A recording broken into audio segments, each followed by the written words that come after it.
Now let's continue the conversation, which is about the Finance Bill 2023. The hits and the misses is what we want to discuss now, and we want to discuss now with financial experts.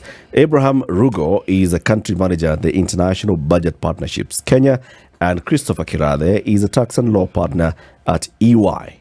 Ernst & Young. Good morning, gentlemen. Morning to you, Eric. Karibuni sana. Thank you. City. City Sema, good morning. Good morning, gentlemen. Good morning, sir.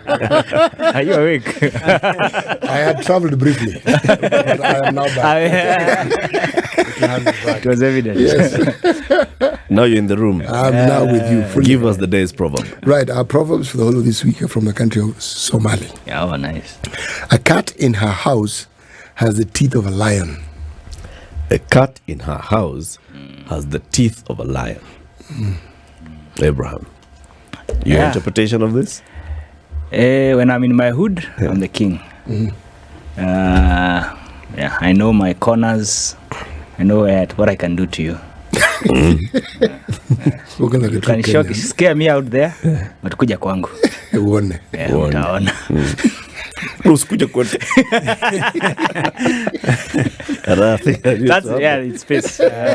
Chris, did you ever have those kind of fights? Usipitie mtaani. Yeah. Peter Warner.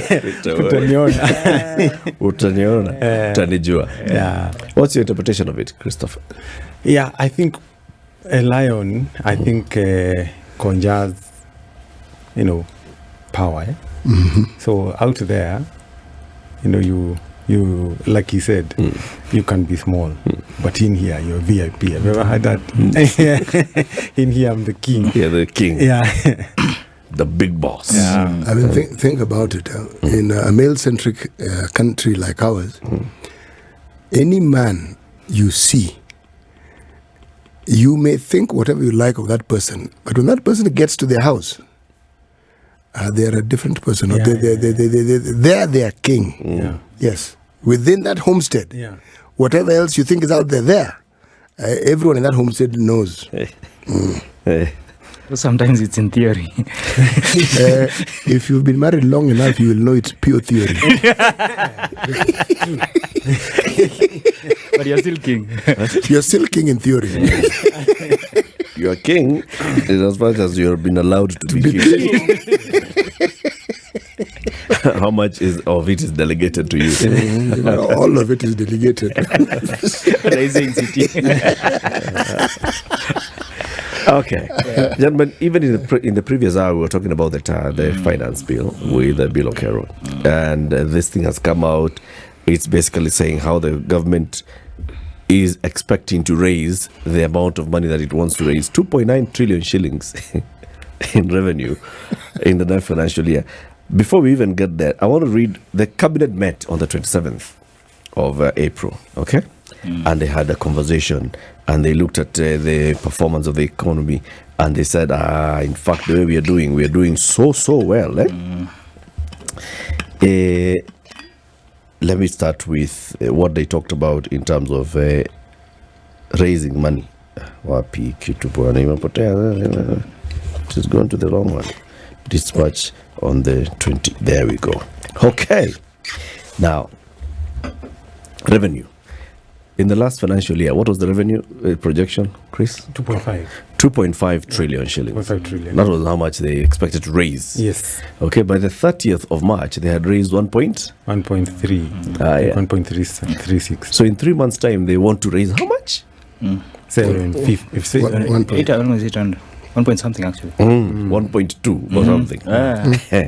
Now, they are saying if the revenue collection is projected for the next financial year to be 2.89 trillion shillings, which is only 17% of our GDP, which is an increase which stands at 2.5 billion. What are you talking about? Eric, start again.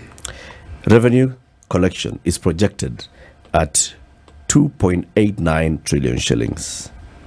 Okay? Which is an increase from the 2022-2023 financial year, which is 2.5 trillion shillings. Correct. This is expected to grow by 4 billion shillings. Okay. And that's why we are going to spend some 3.599 trillion shillings in the next financial year. And they say, in fact, if you look at deficit financing, the fiscal deficit is projected to be 663 billion shillings.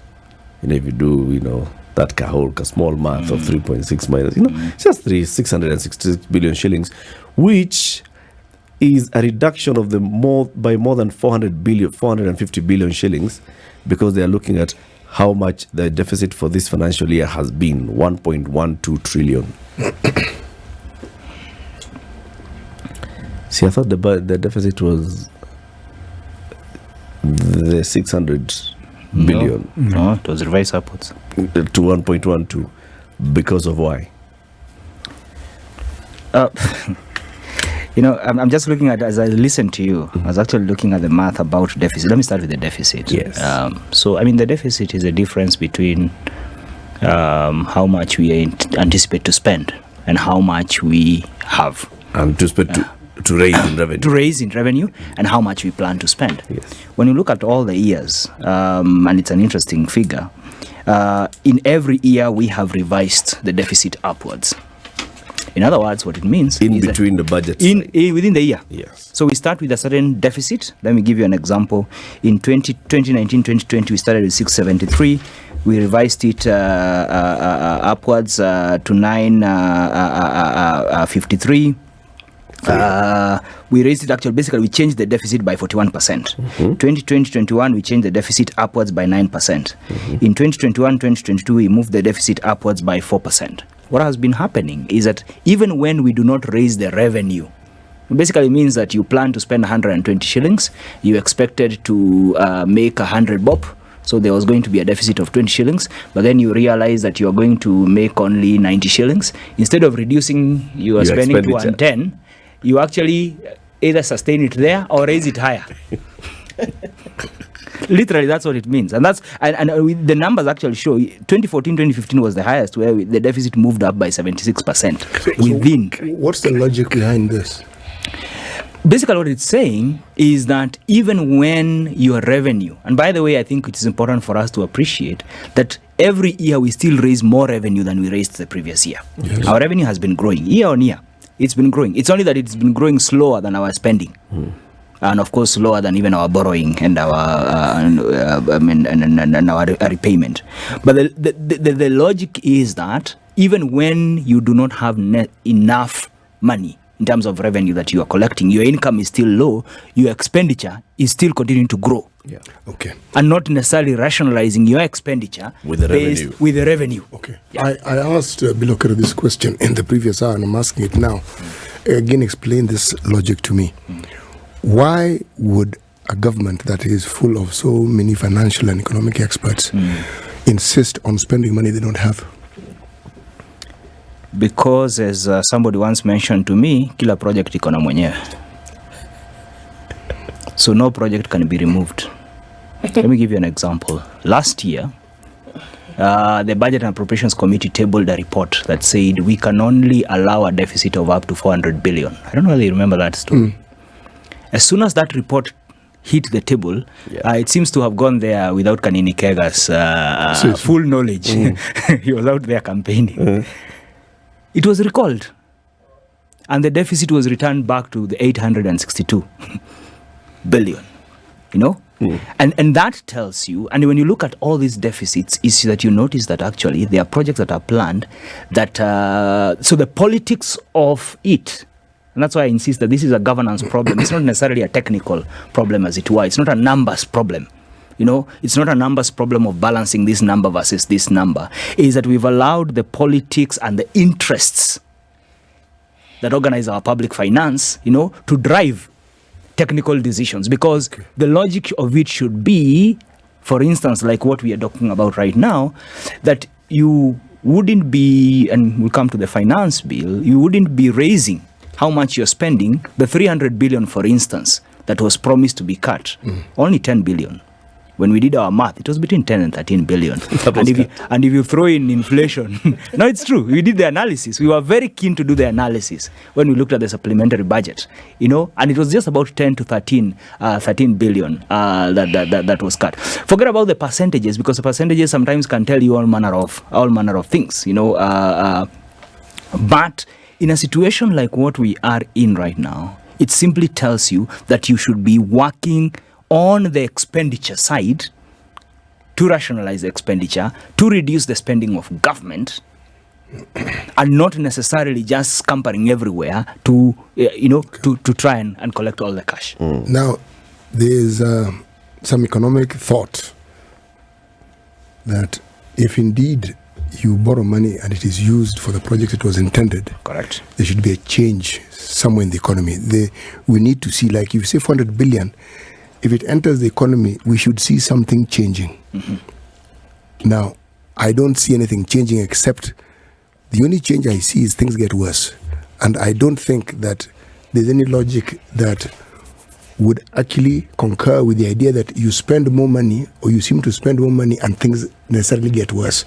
So, would one therefore say that this money, much as we borrow it and we spend it, it doesn't actually go for whatever it is intended? We have a big accountability problem. For me, I think the biggest challenge we are having today is an accountability problem.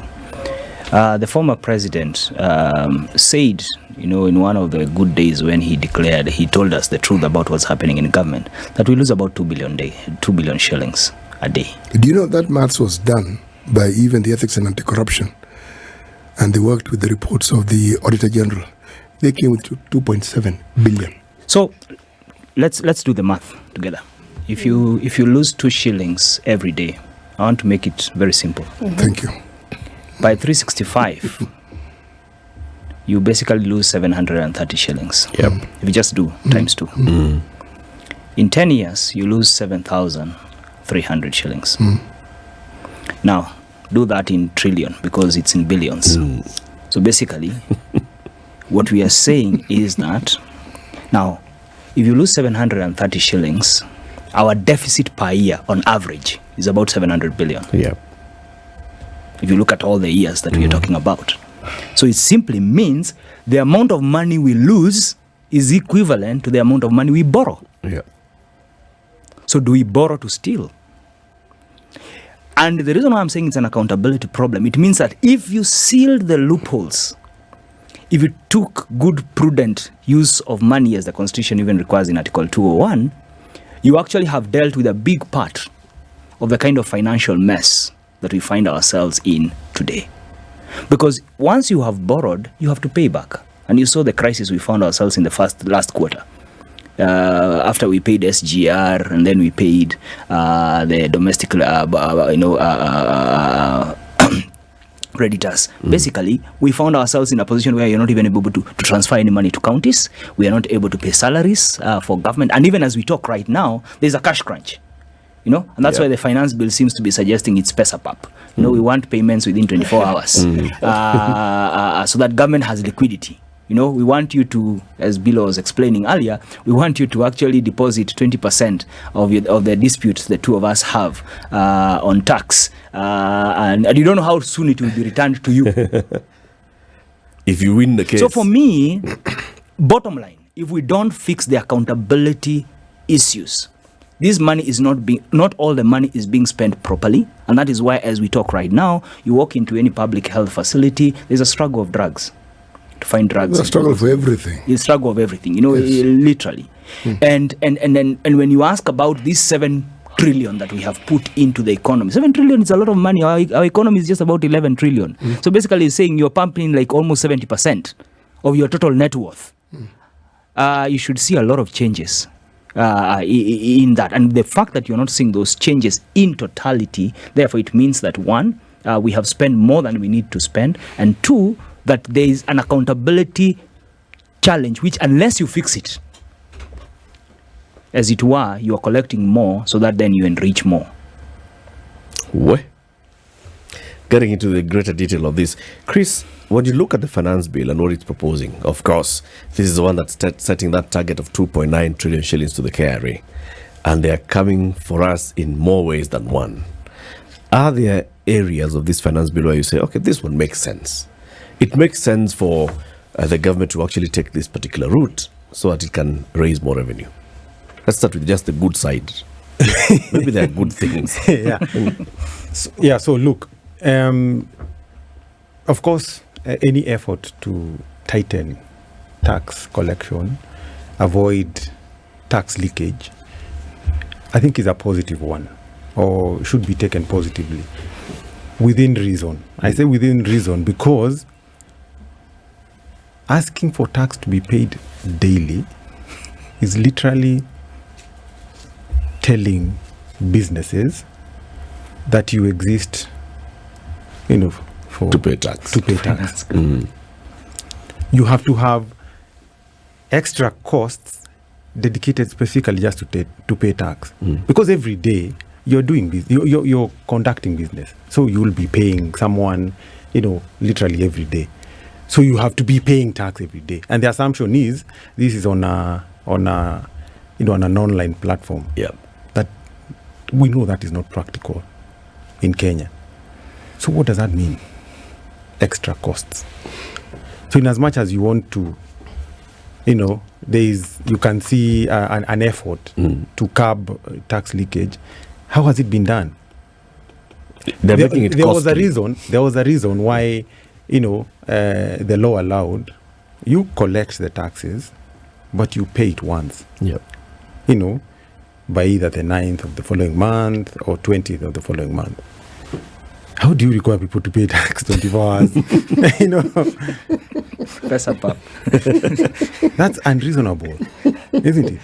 And then it's on different things. You withhold tax here, you pay within 2-3 days. Again, you are paying another tax on 24 hours. How do you... So I mean, as we sit here in this room, obviously, it doesn't look ridiculous because it might be. It looks ridiculous because it is. Yeah. So the question is, for those who put it together, and what we've been trying to decipher here is, for those who put this thing together, what is the thought that is fueling this? Because number one, it doesn't make sense. It's ridiculous. Number two, the practicality of it being done probably makes less sense than the thing itself. So then what would be the thinking that fuels something like this? Because as it is, Kenya was in a place, and the people of the country economically are already in a place where things are very, very difficult. How then do you expect something like this to happen? It is not chefs and hair designers who put this finance bill together. It is people who are versed in the laws and rules of economics who did, one would hope.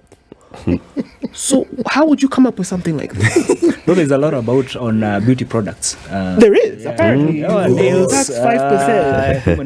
There's quite a bit. It's good to assume best intentions. By whom? No, I'm on the other person. On the other person. So Give them the benefit of the doubt. yes, and I think what they've tried to rationalize, or their rationale, was that they are trying to prevent tax leakage. So there are some industries that are risky. I don't know how risky rental is, and it has been working. Yeah. So I don't know how risky withholding VAT is, and it has been working. So now to bring it forward and you require daily collection and whatever, you can only reasonably... Can I ask a question based on what you've said, Chris? Yeah. By the time they've looked at the tax leakage that happens in this country on a yearly basis, I'm sure they've come up with some fancy numbers in terms of what it looks like. Yeah. In the same vein, they've come up, before this and been, because by the time the former president Uhuru Kenyatta talked about 2 billion shillings being missing, he didn't pull this figure out of a hat. Yeah. Somebody gave it to him after, one would hope, a study had been done and said, look, we're losing this much. I prefer that the amount that is lost by corruption, as Abraham had talked about, is significantly more than the amount that is lost via tax leakage. Yeah. Where should the attention be? to fill these gaps. Yes. And I think you have your answer, Ndu. The attention should be on what he said. And even, I think one of the advisors, I don't know whether he was here or not, he actually said there's a lot of wastage in government. That is something that we've been talking about. Value for money for projects. Yeah. So a project that would cost 200 million ends up costing 800 million. So there's a lot. Why that has to be loaded on tax and taxpayers is what year in, year out, we have never understood. You know, Chris, Yeah. the people who do these things are your contemporaries. There are people who you deal with on a daily basis. Yes. Outside their office. Yeah. And when you're sitting down, I mean, they're your buddies. You mnakula nyama mahali. You know these people. Yes. Some of them you even went to school with. Yes. Explain to me the difference between the guy who thinks like Chris Yeah. Kirathe Yeah. out there Yeah. and the guy who thinks like whatever he thinks like when he gets into that office of the National Treasury. What is it? It's really let me put it this way. As you're having the nyama, it's fine. He's a guy who I think you reason. But once you get to the other side, then it looks like it has to be done, unfortunately. So they're arm twisted, sort of. Well, I would. Let me not. Let's say Yeah. there's political pressure Yeah. to realize something. It would seem, And because you put it against your own best. Eric, think self-preservation. This is it? Yeah. Think self-preservation. Let's face the issues as they are right now, Eric. Right now, you have a cash crunch. You basically don't have money. Why do I say that? Because our analysis some time back showed that for every 100 bob you collected, you're going to spend 65. And we showed that if you remove 65 in debt payment, now that was inflation at that point was at about maybe 7%. Inflation now has been dancing between 9 to 10%. And it's based on what KNBS has collected. They don't collect data every day. So we could say about 10%. Two, the dollar at that point, which was in August, it must have been July last year, was exchanging at about 115, 120, thereabout. It's now Dancing in the 140s. 140s, depending on which side you meet it. So if right now our estimation is that you're spending about almost 72 shillings out of every 100 bob. Now, when you remove, that is money that is going to debt repayment. Technically, it's out of the 2.1 trillion that we are expecting to collect. But really, the 2.5 you talked about, there's a 400 billion there that is appropriation in aid. This is income that goes straight to the ministries. So we like to keep that aside because that's not money that you can bank on. Ordinary revenue is about 2.1. Okay. 2.1, all these what we call the consolidated fund services, they are the ones that were coming to about 1.5. So you are left with 600 billion to run entirety of the rest of government. Before you add how much you. Now, what is the rest of government? Teachers. If you remove teachers, 300 billion. Okay, forget even about teachers. Let's put them at the back a bit. Go to the security forces. The police, the interior, about another 128. What we found that before even you pay the rest of the civil service and run the rest of the programs, you're already at a negative of it was coming to about a negative of about 145 billion. In other words, you are starting your month on a negative. So this government right now, they come into office. The shock was not that that we are in a situation that we are in. The shock that is that they were surprised that we are in the situation we are in. For me, that was really a big shocker. They were surprised that actually we don't have money. So you are collecting to first sort out the debts. And then you pay your critical, the army, the security forces, you make some transfers to counties, you pay the judges and the rest. Then you are left. So as we talk right now, and you've seen even when they have issued the bills, people don't have appetite, to buy them, especially, and they want just the short ones. Yes. The overdrafts have gone up. Banks are depositing great profits because they are lending to government. The point is, government has no money as we talk. And therefore, they are looking for every means to be able. And how do you go about it? You go for the tax that is easiest. The guys who are already in the net, the fish in the net, that is easier to squeeze out, Because the language that was being advanced was the language of, first of all, we need to expand the tax base. We need to facilitate business. We need to be able to make sure that the cow we are milking is well fed. But now we are seeing less conversation on the feeding of the cow. It's milking of the cow. But now it's milking proper. Milk ya asubuhi, saa saba na jioni. And that is not working. Add another one at 4 p.m. For me, that's a concern, that you're not balancing these two things. And it seems to be very skewed on one side. Yeah. And we are not seeing any rationalizing of government saying, okay, fine, guys. We also, as people who have a responsibility to provide services for you as our citizens and the social contract that you have given us, we are also taking a cut.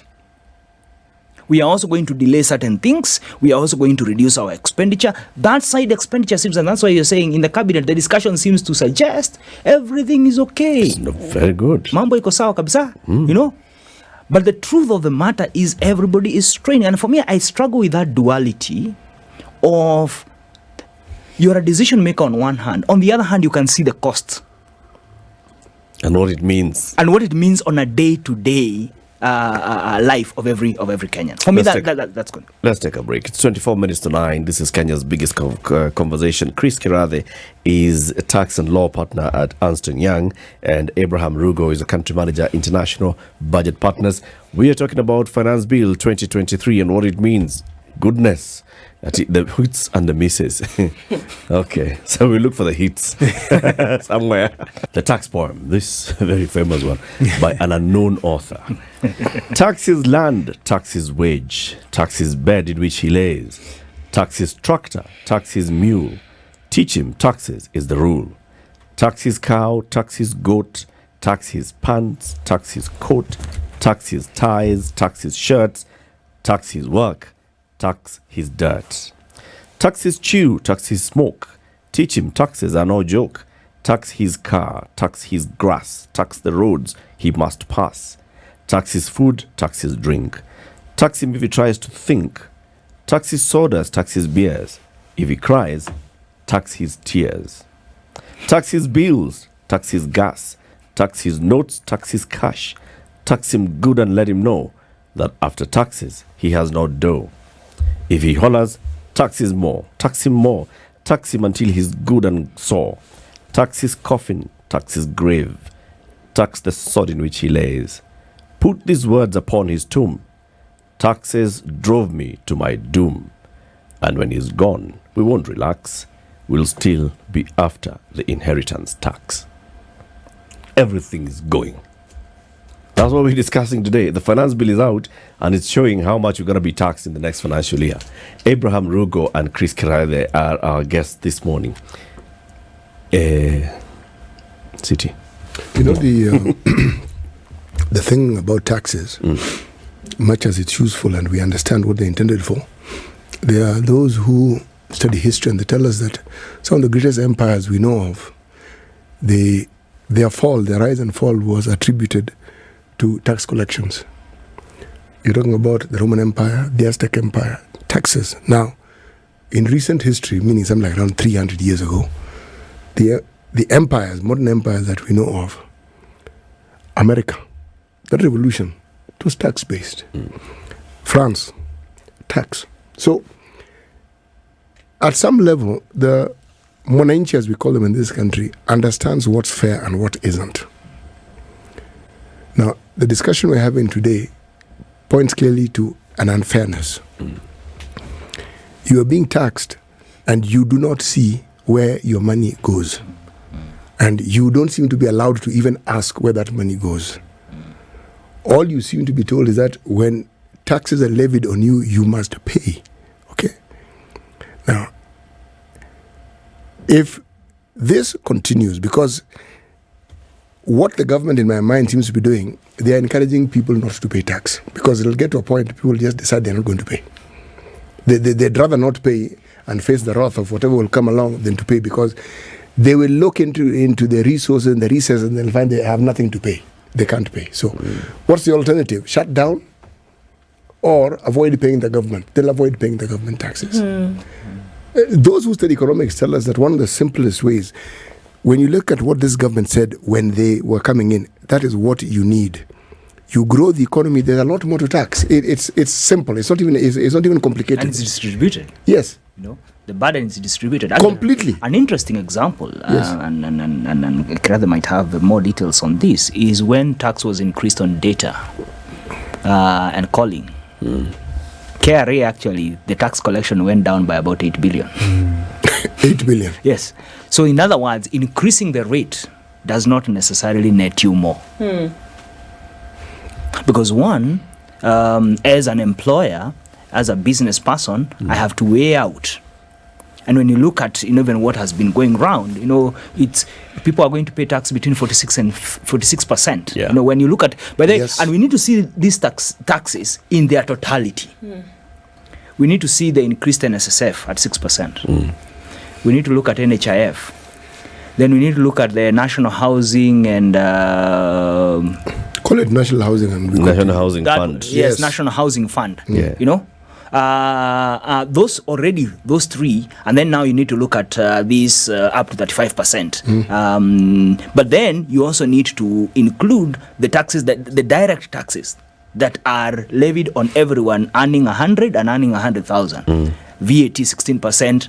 On the different products now, even on fuel, which basically it's danced a lot. It's been one of the conditionalities from IMF, seems to have now found its way quite strongly.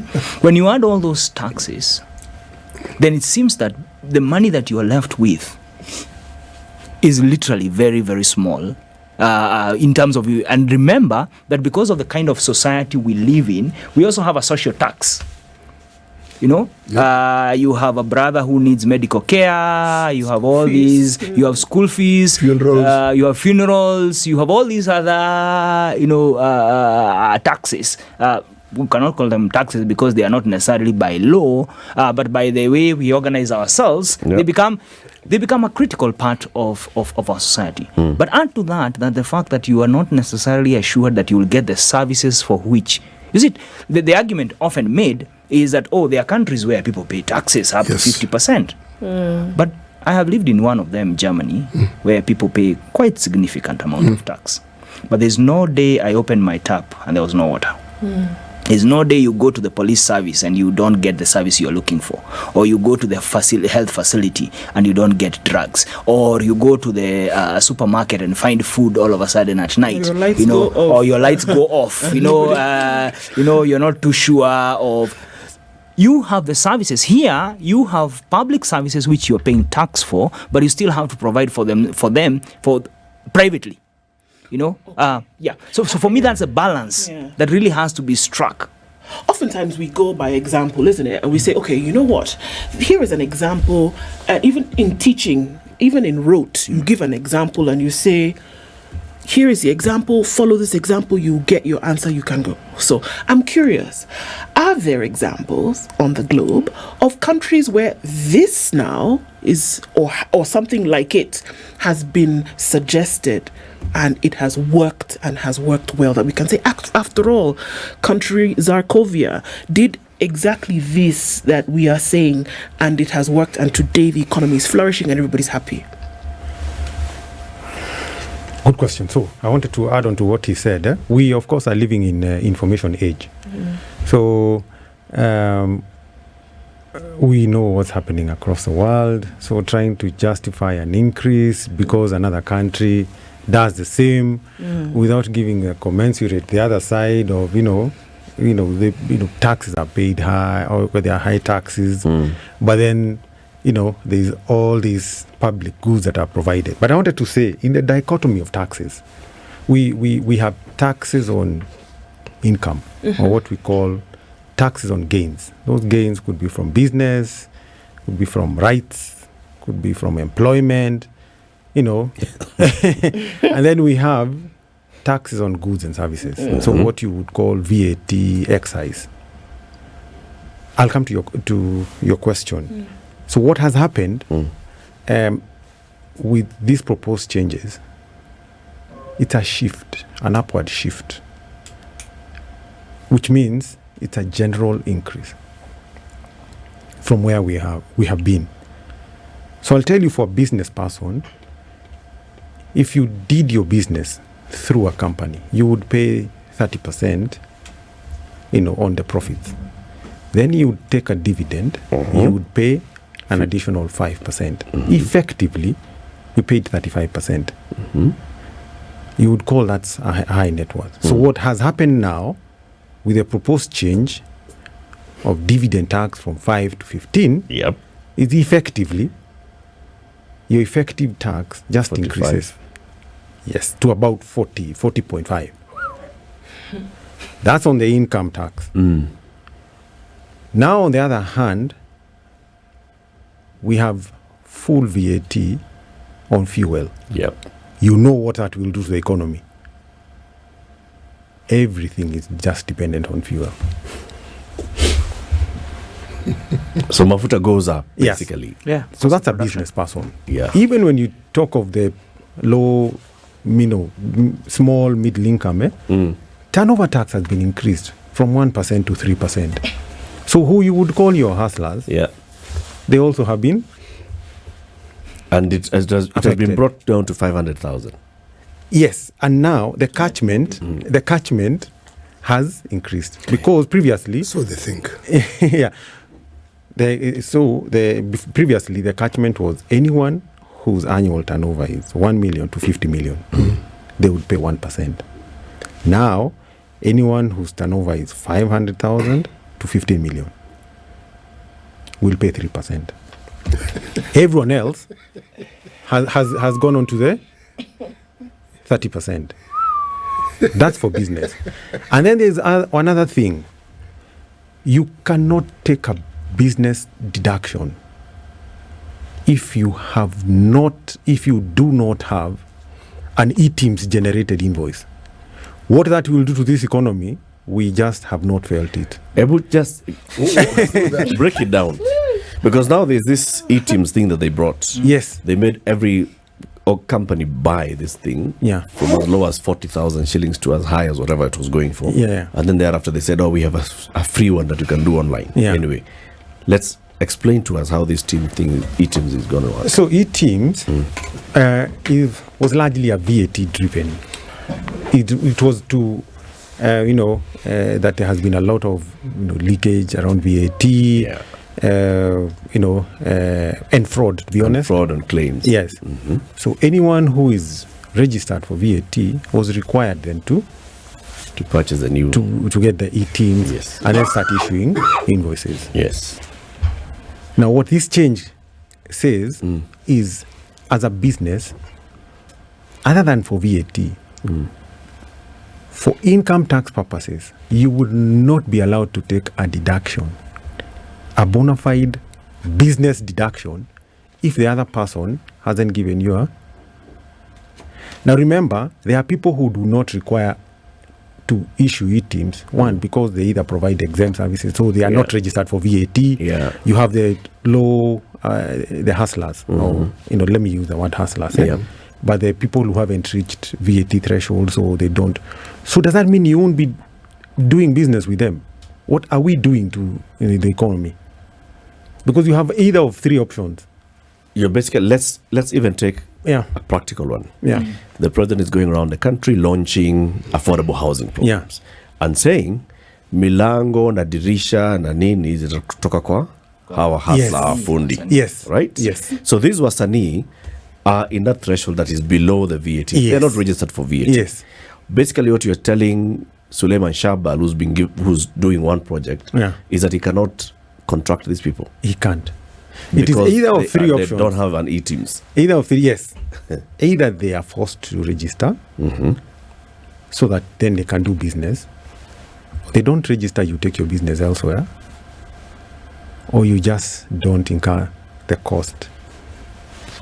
So the very hustlers whom this government purported to support are going to get the short end of the stick.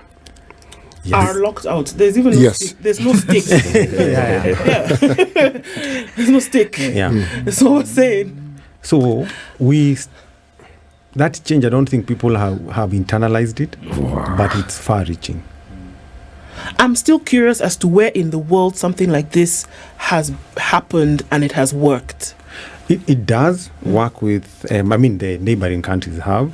So we have Tanzania and we have Rwanda. Okay, beautiful. But then we have certain How? exemptions. You see, we have exemptions because the law works. It means if you're not required then to have e-teams, then there's an exemption to the person who's taking a deduction.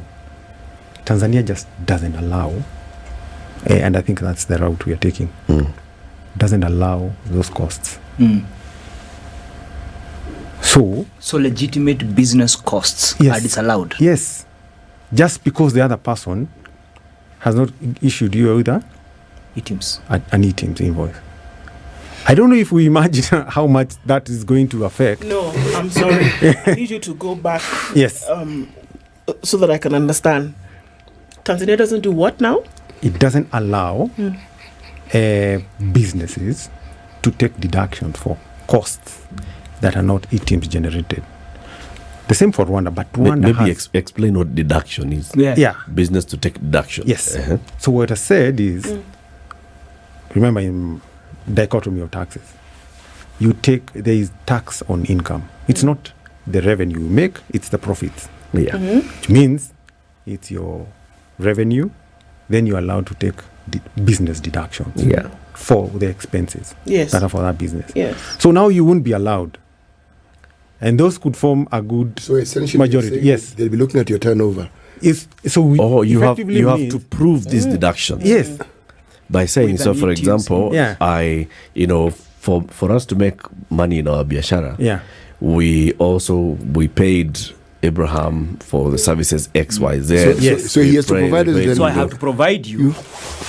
He has to give us an e-teams invoice, Which we Yes. know he doesn't have. and she has to give us an e-teams Which invoice, we know she doesn't have. which we file Yes. to say that these are the costs of the business. Exactly. Eric, let me And tell you. it could be that they are not required to have e-teams They are hustlers. because, either they're hustlers Yeah. or they don't Or they're exempt. Yeah, they provide exempt for VAT. Now, that's one. Right. In accounting, I could be providing you what we call accruals. I don't necessarily need to have issued you with an invoice, but I've provided the service. So prudence in accounting requires that you take the cost because it's already known to you. Yes. It's only that I have not issued you with an invoice.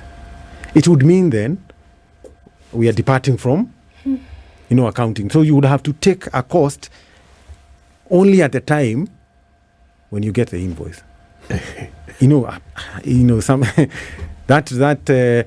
What you see happens the in way that that space? yeah. In that space, in between. What's going on? Between the invoicing and do you still have to then make your tax returns? Yeah, you see, currently, tax law really follows generally accepted accounting principles. So long as you have you've based it on those accounting principles, for prudence, you've taken costs that are reasonable. That it's only maybe an invoice. You don't have. You're allowed to take a cost. Yeah. Now, sometimes you take a cost here for services that are provided by people who are not in Kenya. Yeah. Are you going to require those people to issue with an e-teams? With an e-teams. Does that make sense? This it's an equipment, huh? Yeah, It's like a machine which produces receipts. It's not KITR. Yeah. But where I'm going with this one, don't and you? now they have two ways. So there's after they found out that people have tested so much, they said now we have another one which we are piloting, which is you don't need a physical machine. Yeah. It can do it online. Yes. You can do it online, System. but it has a cost to it, doesn't it? System. No, it's free. The online one is Yeah. free. The other Online one, one is free. the other one people paid. Yeah. Who pays for it? Businesses bought. If you run a business and you're required to have it, you have to pay for the Yeah, machine. but I think Yeah. the fact that this matter now is in Parliament, because we are talking about a document that has been tabled in Parliament. Parliament is perhaps our only hope No, then in that case, abandon we all have hope. actually also been, remember this bill. Abandon all hope. Just if it's in Parliament, and that's hope. No, Forget no, no, it. That CT, I allow me. It's a Monday morning. That's why I am. But we also, as public, invited to participate. Okay. So please let's submit our memorandum. Yeah. Well, I'm saying another harmless change is a curious introduction to define a person, Yeah. and that Explain that one. Yes. By the way. Uh-huh. defining a person to include your brothers, sisters, aunties. Mother, father. Now, taxes in Kenya is on the You. person. Yes, you. So, if that includes you, my uncle, my auntie, my whatever, and then it also means the same. So what is it now? Is it family tax? So does that mean I can get taxed on your income. your income And vice versa. and Are vice we- versa? Are we changing definitions now? Because if we are, then we might as well open the door. Yeah. So if one person commits a crime, it Yeah. is you, and you being everybody. Perhaps they just need to say under what circumstances will that expanded definition be applied. Maybe you can imagine. Probably it's for anti-corruption. So if You still and hide within. you still your- and hide within your whatever, then that should be. But without that, How have they worded it? it just a person is defined to include your. Actually, let me read it out for you. Yeah. Very, very curious. And these harmless changes are the ones that. Those are the ones that net you and you will start Yes. wondering what exactly happened. Somebody calls you. You look for that as we go into the news and then we continue. Christopher Kirathe is a tax and law partner at Ernst & Young. Abraham Rugo is a country manager at International Budget Partners. We're talking about Finance Bill 2023, trying to understand it. In the next hour, we want to open the phone lines for you to contribute. Okay? So this is it. Because Abraham is going to present before Parliament for us, and he has hope that Parliament will listen. Let's send you I have renewed hope. renewed hope on Parliament. Renewed hope. Where are people Very finding this good. So what we are going to do is we are going to send Keeps me Chris and Abraham on this. Good morning.